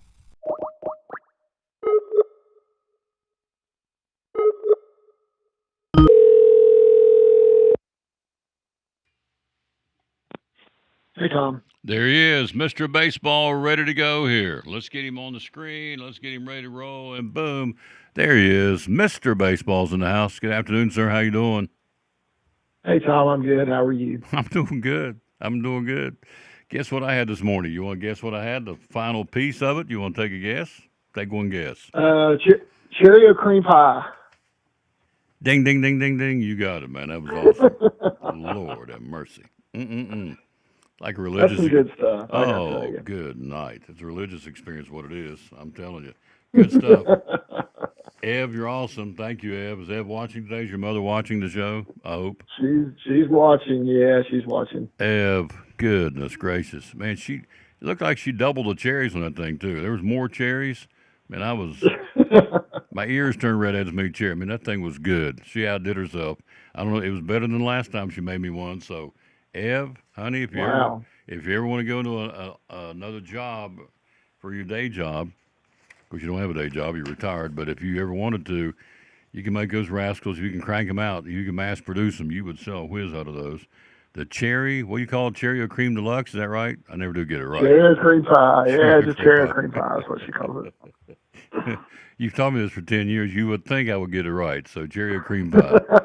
But it's awesome. Yeah. Mr. Baseball, man, we got a lot to talk about. Where in the world do we start? Let's start with the New York Yankees. We got a beat up and banged up baseball team. Garrett Cole, Giancarlo Stanton, DJ LeMahieu. Let's start with Garrett Cole. Not good news for the Yankees with Garrett Cole, their ace. Tell us what's going on. Yeah, Tommy John surgery. I hated to hear that when I heard that. I mean, I suspected it when I started hearing the elbow problem, and then they didn't beat around the bush. They went ahead and did it quickly, and he's going to be out for the season. So that's just a huge blow to the Yankees for sure. I mean, they have so their pitching was going to be an issue anyway, and then they've lost Heel because he's out for a while. And now Garrett Cole. So they're probably happy that they didn't trade Marcus Stroman at this point, because I think he was going into spring training as probably their sixth starter, and now he's probably going to be their fourth starter the way it's looking. Wow. So I guess your ace could be very easily be Max Fried, would you think? Yeah, he would definitely be the ace since Garrett Cole's out. I mean, because he would. Because they did go out and pick him up, and I think, boy, they're tickled to death now that they did that, because if they hadn't, I think they would really be hurting. So they made a good move and going out and picking up Max Fried. But, yeah, he's definitely the ace going forward with that team. So Garrett Cole's out for the year, is that right? Or part of the year, is he done? He's out. He's out for the year. Yeah, Wow. it's an all year. It's a year long. So he will be just starting baseball activity probably at the beginning of spring training next year. Wow. So he may not even be ready at the beginning of the season next year in 2026. So he's not a young guy. He's been a little bit long in the tooth by baseball standards. So a guy older than versus a younger guy with a younger arm, is it tougher to come back? Can he come back 100%? What do you think statistics show an older guy going through a Tommy John surgery, his chances to come back at 100%? Yeah, I think he's got a real good chance of coming back 100%. What they've seen is after these ulnar collateral ligaments are repaired, they've seen some guys that come back and throw even harder after they have this. So I think being older, he's going to be mature with his rehab. He's going to take that extremely seriously, of course, and he's going to do everything that he is told to do, and he will be. It's so sad to think that he's going to go the whole season not even touch a baseball, because that's how it'll be. I mean, he won't be able to do anything like that until the off season starts. And but yeah, he will. I think he'll come back fine, because other guys have had it late in their careers. Justin Verlander had one very late in his career, and he's able to come back. So I think Garrett Cole will be fine. And I just hate it for the Yankees, because I thought they were the team to beat in that division. Now I don't know. I'm not so sure with all these injuries that they're having at this point. I think you're exactly right, and it is tough because they were counting on this guy, and he's the ace of the staff, and so now it's Max Fried and staff, and so they're a beat-up baseball team. Stanton says if he goes through this elbow surgery, it's pretty severe, and it could be season-ending as well. We haven't even started the season yet, so what's the latest on Giancarlo Stanton? Yeah, so it's both elbows. That's the thing with him, It's both elbows that he's having trouble with, but they're talking about doing surgery on one of them. And if you have elbow surgery, whether you're a pitcher or hitter, it takes some time. It just really does. I mean, it probably would not be as severe as what we're talking about with Garrett Cole. It wouldn't be that type of because I mean, they just go in and totally almost reconstruct that ligament in the elbow, replace it basically with another ligament from usually the leg. But I don't think they would be doing something that extreme, but it would probably put him on the shelf for at least 4, 5, 6 months. And we're talking toward the end of the season by that point. We want to say hello to Bob Taylor, hello to Cindy Redmond, Donna Tucker. Let's say hello to a couple more folks. We'll talk about Max Scherzer coming up next. Charlotte Hollingsworth, hello to you. Jeff Carroll, David Garland, Junior Campbell, hello, sir. Saw you at church last night. We got back out a little bit. Barbara Talent, Kathy Hawk, hello to Jared Levac. And let's give you one more here. Barbara Talent, hello to you. Janice Stinnett. And let's see, Dan Enright. Thank you all for, and Mary Beth Ganton, Ganton. Thank you all for watching the show, Tom Taylor Sports Show. All right, Max Scherzer, Toronto Blue Jays, got problems with his thumb. What's going on with him right now? Yeah, so this just really came out that a new report on Scherzer, and so he was bumped back from his scheduled start on March the 13th due to soreness. They've done an MRI. And it showed nothing serious with his thumb. So, so we're hoping that that's, going to be okay. So, and that he will be able to get that started in pretty soon. You hate to see a guy, Max Scherzer's capability. And I mean, let's face it, he's one of the all-time greats. I think he's one of the best major leaguers we have right now as far as pitchers go, and a bulldog. I love to see him pitch on the mound because he is a bulldog. And so hopefully, this is just some soreness in that thumb. He's playing catch. And they think it's really nothing serious. So hopefully he's going to be back soon. If you missed it earlier, South Gibson eliminates Cobb County's girls in the state basketball tournament. They got beat by 4 today, 43-39. So tough loss. North Green's girls got beat yesterday. So all of our local girls are out. And Northview Academy, I guess we throw them in there. They're in there. So they're close enough to say that they're a Northeast Tennessee team. Next week, you got 2 North Green's guys and Greenville's guys are in the state boys tournament next week. But again, earlier today, Cobb County's ladies lose by 4, 43-39. They got eliminated from the girls state basketball tournament in Murfreesboro. We're talking to Mr. Baseball, Greg Salyer. So not good news for Garrett Cole or Max Scherzer, but we did get good news. He got good news from Bobby Witt Jr. He dodged a bullet. Your dog, what's your dog's name back there? That's my dog is Winston. Winston is yeah. He is sound like he's rolling over. Yeah, he's wanting some attention. Yeah, that's what I'm thinking. Yeah, I can hear that roar like Daddy, pay attention to me. So just tell him. Oh yeah, he's wanting some attention. Winston, give me 5 more minutes, 6 more minutes. You can have your daddy all you want there. Hello to Linda Hayes and Francine Williams, Kim McCormick, Dennis Richter. And B, hello B, thank you for watching the show. Bobby Witt Jr. dodged a not a literal bullet, but a fastball bullet. Tell us about it. Yeah, almost 96 mile an hour fastball. He took off the hand wrist area, and they did X-rays. There's no fractures, which is good. He's got. They said he has a left forearm contusion. We think. Yeah, you think because the contusion's a bruise. You think you're going to be bruised after being hit on the wrist with a 95.9 mile per hour fastball? I think he is.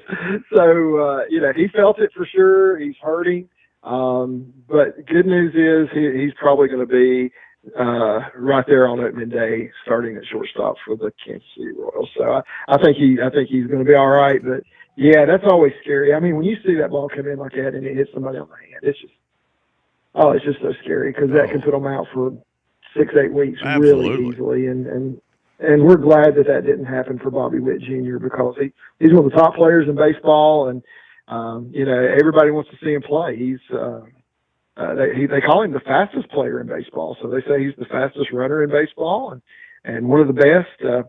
All-around players, finished second to Aaron Judge in MVP voting last year. So he's somebody that everybody wants to see on the field. So we don't want to see anybody get hurt, but especially a guy like Bobby Witt Jr., who who everybody just wants to come see play. I mean, he puts people in the seats, Absolutely. and the Royals definitely did not want to see him go down for any extended period of time. So the good news that he's going to be fine. I would like to see him and Ellie De La Cruz get on the left field foul line, go on your mark, get set and go, run to the right side foul line, right field foul line, and see who wins that race. Because that would be, if Witt's the fastest, I don't know about that. Because my man out there at Cincinnati, Ellie De La Cruz, can absolutely scorch around the bases. So that'd be a heck of a foot race. Yeah. Has he earned that title, or some sports writer said he's the fastest guy in baseball, and there's no way to back that up? Yeah, they've just gone by, the number of seconds it takes to get to first base out of the batter's box. There you go. All right. And it comes down to hundredths of a second, Yeah. So it's marginal. I mean, but yeah, I'm with you. I'd love to see a race. I'd love to see it. Who would win a foot race? Maybe Go ahead. Maybe for the All-Star game, wouldn't it be a great thing to do for the All-Star game? Mm-hmm. Fastest man in baseball. You do a home run derby. Yeah. Line them up, see. Just take on a full wind sprint from foul line to foul line to see. Who would win a foot race between me and you? Would you beat me or would I beat you at this point? At this point right now, I think I've got an advantage. I would think so. You're laid up. You're laid up. If I couldn't beat you now, I'd be in trouble. Let me tell you what. If you couldn't beat me now, sir, you're a sad sack of potatoes. What you are, I'm telling you, because I'm good night. I ain't worth shooting right now, but that's okay. I'm coming out of it. I'm getting better, but anyway, I would like to see a Bobby Wood, Ella, and you know what? That is really a cool component they could put in the All-Star weekend to see who's the fastest man in baseball. Or, we always talk about Dave Parker, who's going to the Hall of Fame, about his arm out in right field. The guy had a cannon. There's other guys that had cannons too. I remember Dewey Rice, the guy up in the Red Sox, had a cannon back in the day defensively. That could be another one. I don't know how you would gauge it, but, put him at center field and I don't know, throw for accuracy like they do quarterbacks throwing through those little holes and the punt, pass, and kick. But that could be another cool component is to, create who's got the strongest arm in baseball, who's the fastest man in baseball. Would people, would fans like to see that? I would. I don't know if anybody else would. Oh, I would. Yeah, I would love to see that. Yeah, so anyway, I'll call Rob today when I get off there. Hey, Robbie Manfred, how you doing, buddy? It's your buddy Tom down here in Tennessee. It's I've heard what you've said about me. Yeah. You boys dog me about every week, so no, I would get one of those. That's what I'd get. Yeah. So, yeah. So. Yeah. Mr. Taylor. But I don't know. You think he'd be up for that though? Yeah, Mr. Taylor, thank you for calling. Mr. Manfred is doing anything, but he doesn't want to talk to you. So, okay. I don't know what he's doing. He's back there twiddling his thumbs, but he doesn't have time for you. Okay, thank you, man. Oh, that's funny. Let's talk about Ian Anderson from the Braves. We're talking to Mr. Baseball. Greg Salyer live here in the studio tomorrow, right back here one more time. The next week, back out on the road. I think we're going to be mended up. And a big thanks to Lingerfield Drug Center. Man, they really... Eric Carter is the best. You talking about customer service? Once I get over there next week, we got a show there next Thursday, as a matter of fact. You will hear me sing the praises of Eric Carter and Cecil and Hunter and Marsha, the staff at Lingerfield Drug Center. They've done a lot to get me ready to go. I'm not quite there yet, but I'm way down the road better than I was. So we're looking forward to getting back out on the road. Ian Anderson, the Braves starter, 4 innings of shutout baseball yesterday against the Orioles, which is a pretty good offensive team. So Ian Anderson feeling good about himself, and I would think the Braves fans, switch hitter. I think they would. Yeah, absolutely. I think they'd be excited too. Somebody just said switch hitter. Is that you? Are you talking two voices? Yeah, that was me. Oh. No, that was so you know how things pop up on your computer when you least want them to? Oh, yeah. That's what happens. Okay. Something popped up on my computer. I had to hit the mute button real quick. I'm a nervous wreck. Got dogs barking and got the computer kicking in over there. I'm twitchy and wide open nervous. Yeah, but no. So Ian Anderson had a very positive 4 innings yesterday against the Orioles. I think the Braves are happy with that. I think they're going to need him more so than maybe they thought they would. But I think they're really happy with what they're seeing with him. And that was I believe that was his first start. So in spring training, so that was good news. What do you think about our boy? Yeah. What do you think about our boy Rafael Devers? Still not ready to go with the Red Sox. I'm going to be ready. I'm going to be ready by opening day. That's, to me, is so unfair to everybody else. He's out there every day Yeah. doing everything, and he's in the clubhouse, whatever he's doing. So I'm getting ready. I'm getting my shoulders stronger, getting ready for the season. I got a big season ahead of me. I'm thinking, dude, you're not the only one's got a 162-game season ahead of you. Everybody else does too, but they're out there practicing and playing. So, again, Rafael Devers, who I think apparently is a diva. Never met the man, but he certainly is coming across that way. He's still not ready to go for the Boston Red Sox, but he'll be ready by opening day, which it's kind of like these NFL guys skipping training camp but ready to go for the opening day kickoff. So, to me, that seems very unfair. What about you? Yeah. I mean, he's got to get some at bats in. He's got to. So he's going to have to. He's going to have to be on the field, or they're not going to play him. I mean, he thinks because he's got the contract, that he's got third base locked down. Now the Red Sox have a little issue with Trevor Story now with some injury and things going on with him, so that's a little bit of a problem for them as well. But that's not new for him in the time that he's been there as well. So that left side of the infield is a little bit sketchy for the Red Sox, I'm afraid, right now. Of course, they've got Alex Bregman. They can stick at third base anytime they need to, and he's probably going to be their second baseman if Devers is at third. But, he's got to get at bats in. He has got to. And if he doesn't, I don't know what they're going to do. I really don't, because I think he's put his team in a very difficult situation, and I don't think they know what to do with him right now. So he's got to get at bats in, though, before the season starts. He has to.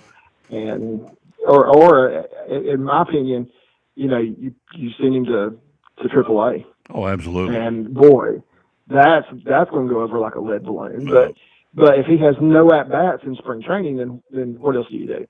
Well, you trade him is what I would do. I'd already got rid of him because he's not a team player. So there you go. I'd got him out of I got him out of the clubhouse and say, you need to be playing somebody else because you don't want to play for me. Okay. You're not even doing anything. He says, I'm getting my shoulders ready. I can get my shoulders ready for the upcoming season. Thinking, well, first off, that's what off season's for. You still can work out during the off season. You've been off since the season in October for the Red Sox. You had November, December, January, February. You had 4 months to get your shoulders ready. So you show up for spring training, you're still not on the field yet. So, no, I'm not a big fan, obviously, of Rafael Devers. So, good luck to him. Hello to Ashley Phillips. Let's say hello to you. I want to talk about Dave Roberts coming up next before we get out of here. April Spradlin, hello to you. Mark Hardiman, DeWanda Anderson, some new names. Thank you. Gabriel Rodriguez, Margaret Olinger. Hello. Thank you for watching. And Joy. Hello, Miss Joy. And Nicole Brody, Brody maybe, Broadie. I'm going to say Brody or Brody. So thank you, Nicole, for watching the show. And hello to Pat Schwartz. Thank you for watching. So you look at Dave Roberts. We talk about all these contracts that players getting big bucks. Now, Dave Roberts, which is interesting, this new deal starts next year. Not this year, but next year. For a 3-year contract, Dave Roberts is going to pay him $32 million, which is an average of $8 million a year for 3 years, or 4 years, rather. So that'll be $8 million a year for Dave Roberts, the manager of the Los Angeles Dodgers, who just got more money than Craig Counsell, the new manager of the Cubs, who got a 5-year, $40 million deal with the Cubbies. So Dave Roberts, 52. I kind of feel like he's earned it. He's done a great job with the Dodgers, keeping all those egos intact, and they're winning, obviously. So what's your thoughts on Dave Roberts getting a big managerial pay raise starting next year with the Dodgers? Yeah, so I think you're right. I think for somebody to come in and be the manager of a team like that, not just anybody can do that. You have had to prove in yourself for one thing, and he did. I mean, he was in the World Series as a player as well, so he's proven himself as a player. He was a good, solid player himself when he was younger, and he has done a great job in the clubhouse with that team. I mean, because you're right, a bunch of big egos on that team, and he's able to take care of them. And it takes a special manager to do that. Like Sparky Anderson, he had to have a certain way that he handled the Big Red Machine. And some of those guys would say, there were 4 guys on that team that got treated differently than others. Well, that's what Sparky needed to do, and that's what he did. I don't really know how Dave Roberts goes about his business and how he does those kinds of things, but I'd almost bet that Counsell's contract helped him greatly in what he got, because he's now the highest paid manager in baseball. So that's what he was out for, I'm sure. Sure. Well, I've heard this all my life. You know, we'll do some other sports. Phil Jackson, Chicago Bulls. How'd you keep all those guys intact? Well, they're just so talented. You just go out and they just play. No, it's a little bit more than that. Pat Riley with the Lakers back in the day, Magic and Jabbar, all those guys. Casey Jones, the Celtics had Bird and McHale and Parrish and DJ. Wow, he just roll the ball out. These guys will just play. They've got egos too, and so to take a team like Dave Roberts, all these different, and they all have different egos. I mean, any team does. That's kind of it goes without saying, but still, the superstar egos with these guys, they all want to be, you know, they all think they're the top dog, and so to keep them, you know, level-headed and everybody focused for the same goal, it's not that easy to do. And Dave Roberts done a great job doing it. Obviously, what the Dodgers have done, they're loaded again this year to win they're poised to win another championship unless the wheels fall off. So this guy, yeah, I think he's earned it. I'm not always the guy sitting there in the chair advocating these guys getting the kind of money they get, but you know, to herd cats like he does these egos, these guys, I think he's done a wonderful job. I think he's earned the money. Yeah, I agree. So what else going on? We got a few more minutes left here. What else on your side of the fence? I've thrown some stuff at you. Evan Carter, by the way, yesterday for the Rangers from Elizabethton, Tennessee, where we are here in the Tri-Cities. For you out-of-town folks, Evan Carter is from Elizabethton, 22-year-old youngster. Left field starter for the Texas Rangers. Yesterday, coming off back injury that sidelined him for most of the season last year. He went 1 for 3 yesterday. He was on base 3 times, went 1 for 3 and stole a base. So Evan getting some more and more opportunities. I think he played left field yesterday for the Rangers. They played the Reds, and so Evan Carter, we're keeping an eye on him. And so his brother is Eric from Lingerfield Drug Center in Elizabethton. So keep up the good work. Get back in that rotation. We want him to be the starting left fielder come opening day, and so good luck and congratulations. Keep up the hard work for Evan Carter. What else is going on do you want to tell us about? Yeah, absolutely. I heard a little bit about that game, so that was good for him. So Tom, today begins what is called spring breakout. This is the second year that this has happened during spring training. It's basically what it is. It's like a 4-day prospect showcase. So teams will put together prospect teams, and they will go out and compete against each other. And roughly, I think there's 16 games that are going to be played, and what it is, it's like the Red Sox top prospects playing the Rays top prospects and things like that. So it starts actually today, and it runs through Sunday. So a lot of good games that we're going to see, I think, there. And the neat thing is the MLB Network is putting them every game on TV for free. So you can go out and watch these games on the MLB Network. Last year, guys like Paul Skeens and Jackson Holliday played in one of these games. And so it's going to be a good thing for baseball because it gives us a little bit of a preview of the guys that are coming up. Maybe not ready for the major leagues just yet, but names that we should know that we may see in the majors before the end of the year. So I'm kind of excited about that. I'm going to be trying to watch a game or two of that over the weekend. So this is basically, it's a showcase of sorts to these younger talent to let folks get out there and see them and say, okay, you're going to get some live competition against the other prospects from the other team. Let's see how you fare. And it's kind of a chance to, to show off your draft picks and your prospects, right? Right, it is, and it's generally made up of the top 30 prospects of each team. So, so it's a neat thing to do, and I mean, you'll have guys like from A-ball playing against guys from AAA. So there's going to be some mismatches in this, but that's what it is, and we get to see these guys, and we can say, hey, I saw him play back before he was in the majors. So I think that's a good thing for baseball, and a good thing for us to get to know these guys a little bit before they're ready to arrive in the major leagues. Absolutely. Hello to Vicki Lawrence. Hello to Michelle Rourke. Hello to Red West. Hello to Kelsey House, Eddie Good, Mike Archer, Jimmy Harris, Delbert Sampson, Kerry Ott, OTT. There's a guy. There was a pretty good baseball name named Mel Ott back in the day. Hello to Lynn Hayward. Yeah. Hello to Jane Halls. And hello to Ronnie Tierra. And hello to Thomas Plandowski and Angela Carlson. Thank you guys and ladies for watching the show. So when is opening day? Somebody asked me that over the weekend. I said, I'm going to ask Mr. Baseball. It's April the what? No, it's March. Oh, is it really?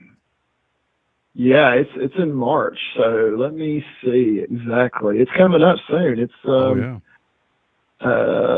let me see. It's on a Thursday, and Well, it'll either be the I think 20th it's the or last 27th. Thursday. 27th, I think it is. Okay. All right. Let Today's me the 13th. see. So it's either got to be the 20th or 27th. So Yeah.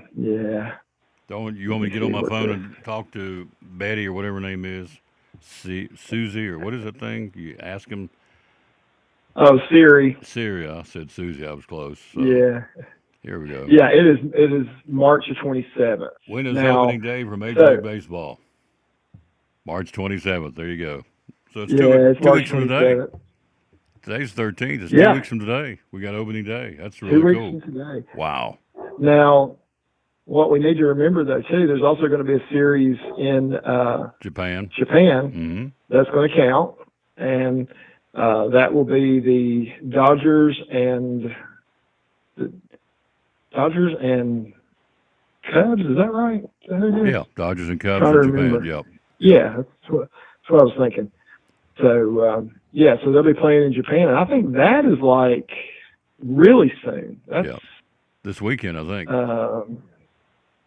yeah, it is. Yep. So they finish it up next Tuesday on the 18th. So yeah, that is this weekend. So at this point, you're 2 weeks out from opening day. So at this point, I would think all the managers and the administration, the brain trust, all these major league teams are going, okay, we got to kind of turn the screws down here a little bit. We got to get dialed in. We got to get ready to go. In 2 weeks is opening day. So, the prospects are getting their looks. You talked about that just a few minutes ago, but to get your 9 ready to go, I mean, you're really starting to nail things down now, aren't you? Oh yeah, I mean teams have started to reassign players to minor league camps. So we've seen quite a bit of that taking place, and they're dwindling their teams down because most teams had 60-something players in their major league camp, and you got to get it down to 26, and they were working on doing that.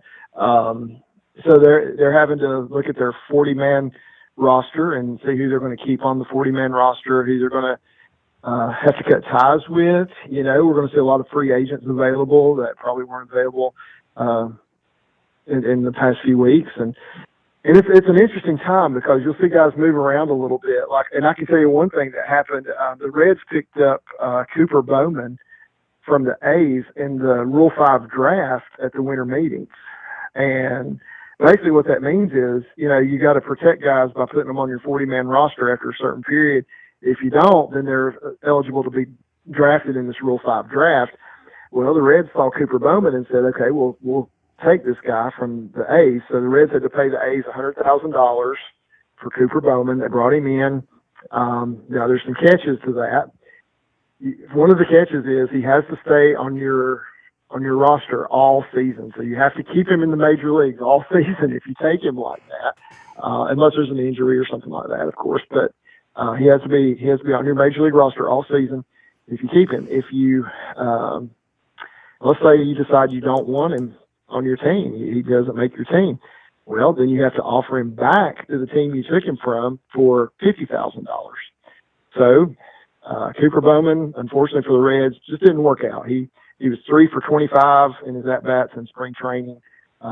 He can play everywhere, good utility guy. But the Reds decided to cut ties, so they have offered him back to the A's. The A's haven't said whether they're going to take him back or not.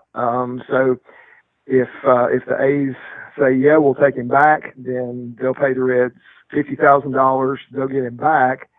And if the A's say, no, we don't want him, then the Reds can send him to the minors and keep him. So, I think we're going to see quite a bit of that happening in the next few days because a few of those guys that were maybe in that same position, maybe they're not going to make the team out of spring training.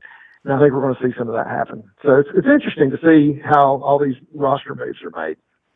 Before I let you go, 9 years ago, there was a college football game at Bristol Motor Speedway, the Battle of Bristol between Virginia Tech and Tennessee, biggest football college crowd ever. I got the poster up here on the wall. It was 156,990 saw a college football game on September the 10th, 2016 at Bristol Motor Speedway between Tennessee, the Volunteers, and Virginia Tech.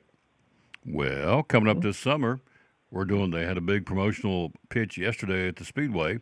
The Atlanta Braves and the Cincinnati Reds are going to play a baseball game at Bristol Motor Speedway later on in the year. They're selling tickets, and apparently the ticket sales are going very good. I would think so. It's going to be a great novelty to go up and watch the Reds and the Braves. 20 miles from where I'm sitting at Bristol Motor Speedway, so that's a big deal. You had Danny Graves in town from the Reds and Tim Hudson from the Braves yesterday, riding around in the cars and doing a little pitch, little PR stunt moves to get some tickets moving and selling. So it's a neat concept. They're going to take the infield of Bristol Motor Speedway and make a baseball diamond out of it for the night. Pretty cool, and so ticket sales are good. And who'd have thunk it? The Braves and the Reds are playing a baseball game at Bristol Motor Speedway later on this year. That's a pretty cool thing. Yeah, it's August the 2nd. It's the third of a 3-game series between the Reds and the Braves. The first 2 games will be in Cincinnati. The Reds are the home team. And, so it's a pretty neat idea. Ticket prices are a little pricey. But yeah, from what I hear, they're selling quite well. And there's still a lot of tickets available. So I haven't got my tickets yet, but I'm planning on being there, I think, if I can. They're pricey. Yeah, it's a good idea. By definition, what is pricey? Yeah. Well, okay, so if you sit anywhere near the infield, it's going to cost you somewhere around $800 per ticket. Per ticket? Yeah. Okay. Yeah, per ticket. Well, so some of those tickets now are up for resale. Some of them are up in thousands now. And I'm thinking, this is a regular season game. The cheapest ticket's $50. Now we're talking. That's the Tom and Greg prices there. $50 up there with binoculars. You got it. So. Yeah, you got to bring your binoculars though if you're going to get the $50 seats. Which I'm going to have probably. So I'll take my binoculars and go. Because it's a worse seat than a $10 ticket at Great American Ballpark, but it is what it is. Yeah, but it is a cool concept and all. I mean, it really is. Yeah, it is. It's great marketing, but it shows how well you can utilize a venue if you want to. In this case, a football game and now a Major League Baseball game, and who's to say what's next? They may put an NBA game up there or a hockey game. I don't know, but anyway, they got baseball coming up in August. The Braves and the Reds, and if you're interested in getting tickets, you just go to the BristolMotorspeedway.com and you can check it out. And I guess you can go on the Reds and the Braves website as well. But I would think the easiest way to do is go to the Speedway. That's the originator where the game's going to be played, to get you some tickets to see the Reds and the Braves. So that'd be kind of cool to jack one out of there on a home run, hit a long ball out of Bristol Motor Speedway. So it'd be kind of cool. Be something to be brag on. Tell your kids, hey kids, they hit a home run out of Bristol Motor Speedway. So good stuff. Yeah, hit the track. Hit the track. That's it. I hit turn 3 with a fly ball down the left field line. All right, Mr. Baseball, we'll see you back in person. We'll get a chance to see your smiling face on Wednesday. We'll be back in the groove, back in the saddle. We'll be at Chick-fil-A in Johnson City on Wednesday. So, as always, appreciate you, my friend. And again, Ev, thank you, dear. It was awesome. Love it. Love it, love it, love it. What was it, Cheerio Pie Deluxe? No, I didn't say Cheerio cream pie. Cheerio cream pie. COC, that's how I can remember it. Cheerio cream pie. Yeah, COC cream pie. pie. So I can remember that now. Yeah. Like a steel trap. That's it. COC, Cheerio cream pie. Thank you, Ev. You're the best. His mother made me a Cheerio cream pie out of this stinking world. It's very, very good. So thank you, sir. See you Wednesday. Have a great weekend. We'll see you Wednesday in person at Chick-fil-A in Johnson City, all right? All right, sounds good. Yep, good man right there. Appreciate him. He's been with me since practically day one of the Tom Taylor Sports Show. We do appreciate him greatly. Our buddy Greg Salyer, Mr. Baseball. He's forgot more about baseball than you and I know. I'm telling you, he does a great job, and we appreciate him very much. Appreciate you watching the show. Got some more folks. Let's see. Put on the eyeballs and say hello to Corey Slater, and say hello to Deb Hines, Hinz, and Roy Newby. And let's see, we'll be saying hello to Helen Chavez, Karen Bizzle, Bizzle, Alyssa Burton, hello to you, Nicole Thomas, Camilla, Kamea, Camilla Bratton, Jackie Mitchell, Catherine Morningstar, Carrie Ott, Rich Vieira, Lynn Hayward, let's see, Lori Bouchard, some of the folks, Loretta Cavalier, Deborah Moores, Moors. And let's say hello to one more, Stacy Berger. So thank you, ladies and guys, for watching the show here. And there's another one, Jan Cronin, just popped up. Cronin. Hello to you, ma'am. And John Thornton and Nikki Sprout and Andrew Shinak. So there you go. We'll take a break. We'll take a look at what's going on in the college basketball world. Some tournament games underway. We'll do that as we work our way to the top of the hour. In about 10 more minutes, will be the fastest show, man. This thing flies by. I love it. Today's show being brought to you by the good folks from the Jewelers Bench, again in Elizabeth, and they ship it all over the country. And we'll be right back after this for Advanced Heat Pump Systems on the Tom Taylor Sports Show. After a long, hard day at work, all you want to do is relax at home, right? But how can you possibly relax when your home's not comfortable? If you want to feel more comfortable at home, give Advanced Heat Pump Systems a call today.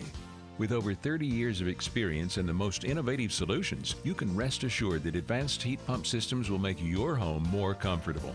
Give them a call today, 926-2665, or visit them online at advancedheatpump.com. We're talking to Sherry Holtzclaw, one of our great sponsors of Cyclone Sports and the Tom Taylor Sports Show. A lot of jewelry stores out there. Why the Jewelers Bench? So everything is done in-house. Nothing gets sent out. We do ring sizing, necklace repairs, replace stones, shorten bracelets, necklaces. We repair silver jewelry. There's not a lot of jewelry stores that will repair silver jewelry. So we're one of the ones that do. Occasionally watches, we do some watch repair. Some of it we do have to send that out occasionally, but I'll let you know when I do, so it doesn't go out without you knowing about it. Watch batteries. They replace a lot of watch batteries. Again, every day. Yes. John Holtzclaw is one of the few jewelry repair people in the area. There's not many of them left, so they do jewelry repair here. Remember that. They ship all over the country. The website is jewelersbench10.com. The hours you're open are Monday through Friday, 9:30 to 6, and then Saturday, 9:30 to 2. All right. And social media, where do we find you? Facebook and Instagram. And the phone number is? 423-542-5600. Be loyal, buy local. It's a mom and pop store. Been here for a long time here in Elizabeth and serving not just Elizabeth, but the entire Tri-Cities and really anywhere in the country. The Jewelers Bench, proud sponsor of Cyclone Sports and the Tom Taylor Sports Show. At Carter County Bank, it's our job to help you focus on the happy moments and check off the things on your to-do list to make them happen. We're here along the way so you can pull off the happiest moments in life. Carter County Bank, in the business of happiness.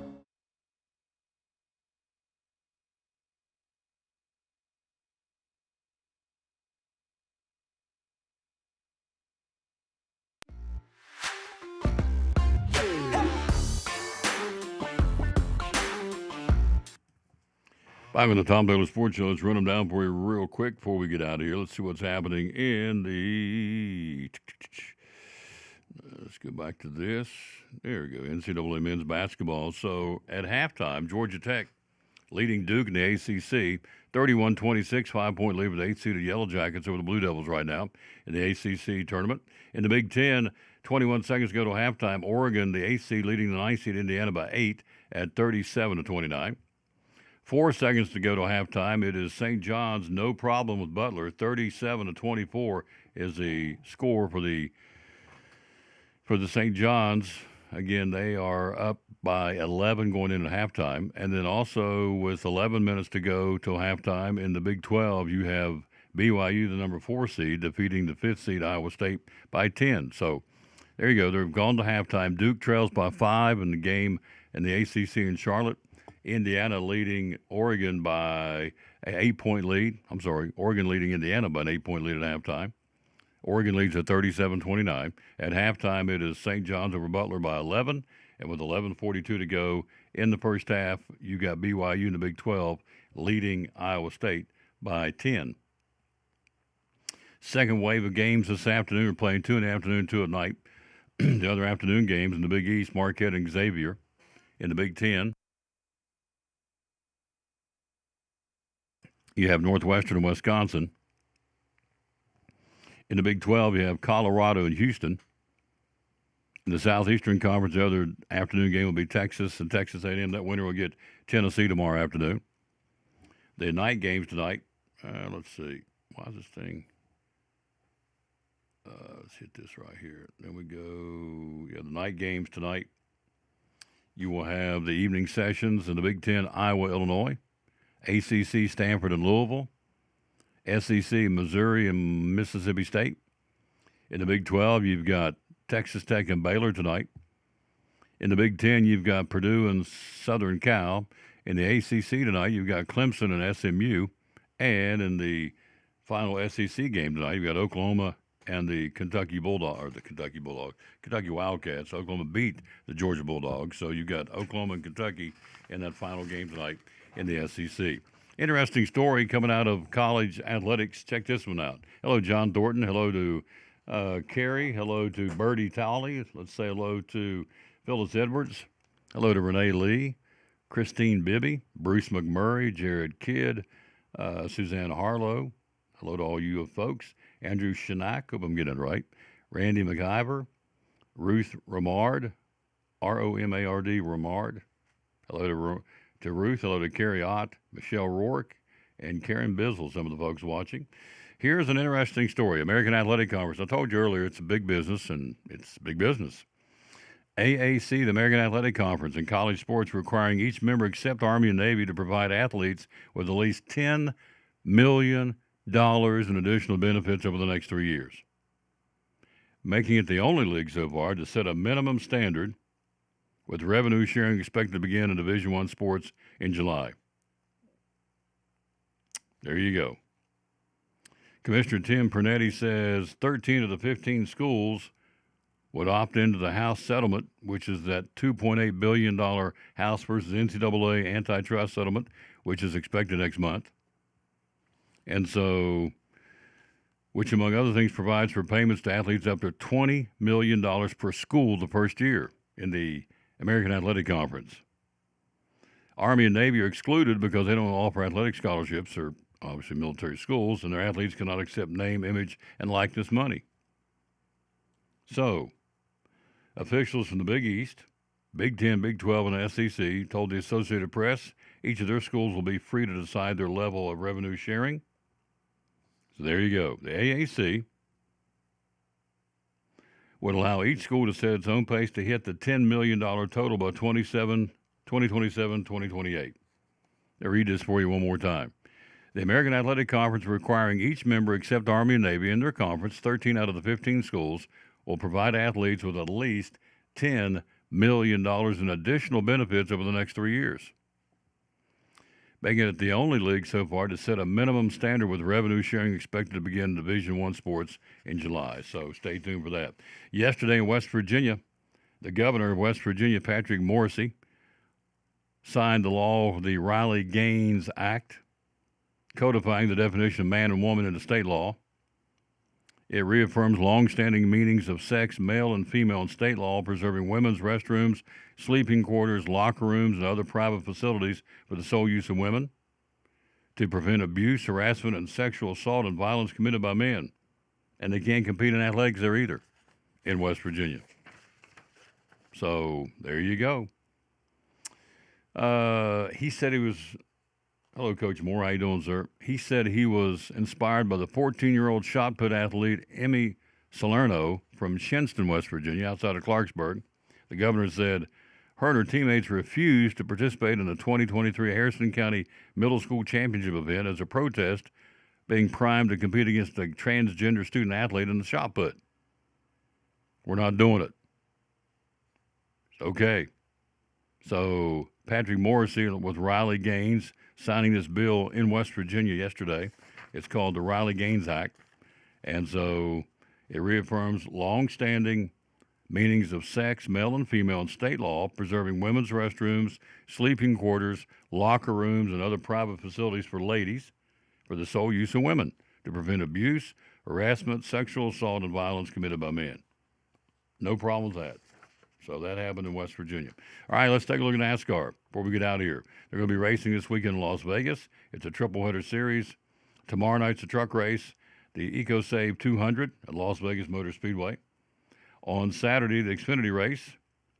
That'll be a 4:30 green flag start there for the Xfinity Series race, which is 300 laps in distance.